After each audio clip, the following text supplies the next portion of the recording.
আগুন তো দেখি না, আমি সামনে ছিলাম, সামনে বসে কাজ করতেছিলাম। তো আমি স্পিকারে গান বাজাইতেছি আর সামনে বসে বসে পতাকা লাগাইতেছিলাম।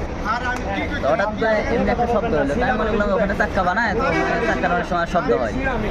পরে দিকে আরমান ভাই দৌড়ে আসতেছে, পরে আমি তারে খেয়াল করলাম যে কই দৌড়ে যায়, দরজা খুলে দেখি, দরজা খুলনার সাথেই দেখি যে আমার গাড়ির ভিতর থেকে ধোয়াটা কালো ধোয়া গেছে, আমার চোখে লাগছে, আমি গাড়িতে বের হয়ে গেছি। পরে তো বুঝলাম আমি আমার গাড়িতে আগুন লাগছে। কী কারণে লাগলো কোথেকে এটা তখন বলতে পারলাম, গাড়ি স্টার্ট বন্ধ, শুধু গান বাজছে। গাড়ি কখন আসছে, কোথা থেকে আসছে? গাড়ি গাজীপুর থেকে আসছে, আবদুল্লাপুর গাজীপুর থেকে। কখন আসছিল?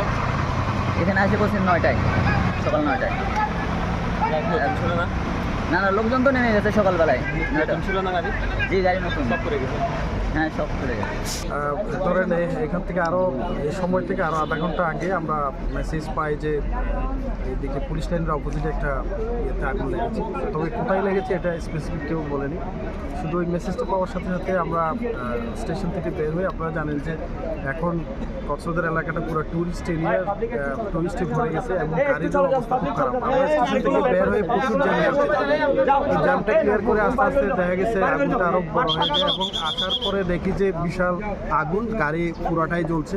তখন আমরা আমাদের কৌশলের মাধ্যমে আগুনটাকে নিয়ন্ত্রণের চেষ্টা করি এবং সর্বশেষে নির্বাপন করি। তবে এখানে প্রত্যক্ষদর্শীদের ইয়া থেকে জানতে পারি যে আগুনটা লেগেছে পিছন সাইড থেকে হতে পারে, যেহেতু গাড়িটা কিছুক্ষণ আগেই এখানে পার্কিং করেছে, এটা হতে পারে গাড়ি চলন্ত অবস্থায় ছিল বা আসার পরে ইঞ্জিন গরম হওয়ার কারণে ওয়ারিংয়ের থেকে লাগতে পারে, ওয়ারিং হয়তো শর্ট সার্কিট হয়ে।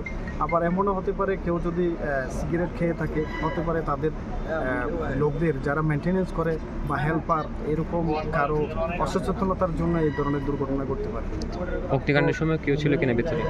অগ্নিকাণ্ডের সময় তখন আমরা আসার পরে অবশ্যই তো পুরোটাই আগুন দেখেছি, তখন গাড়ির ভেতর কেউ ছিল না। এর আগে শুনেছি যে একজন হেল্পার সে গান শুনছিল। তবে আগুনটা পুরোটা লেগে গিয়েছিল, তারপরে উপরের বডিটাই মোটামুটি পড়ে গেছে আমরা আসার আগে, বাকিটা আমরা সেভ করতে পেরেছি। তবে এটা